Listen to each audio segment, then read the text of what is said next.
बाजारभोगाव येथे आपत्ती व्यवस्थापनाची पूर्वतयारी बैठक संपन्न। पन्हाळा तालुक्यातील बाजारभोगाव येथे आगामी पावसाळा व संभाव्य पूरस्थितीच्या पार्श्वभूमीवर आपत्ती व्यवस्थापनाची पूर्वतयारी बैठक उत्साहात संपन्न झाली। बैठकीच्या अध्यक्षस्थानी पंचायत समितीचे सभापती रवींद्र पाटील होते। यावेळी गट विकास अधिकारी सोनाली माडकर यांनी पूरस्थिती निर्माण झाल्यास प्रशासनाने करावयाचे नियोजन, बचाव व मदत कार्य, नागरिकांच्या सुरक्षिततेसाठी घ्यावयाच्या उपाययोजना तसेच विविध विभागांमधील समन्वयाबाबत सविस्तर मार्गदर्शन केलं।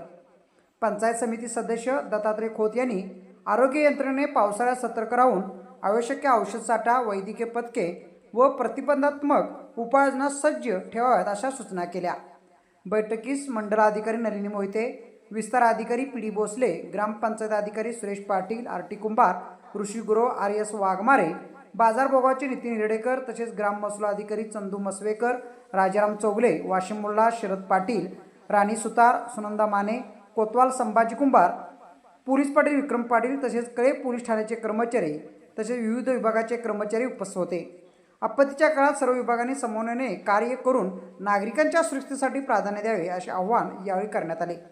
जांभळी कासा न्यूजसाठी बाजारभोगावहून राम करले।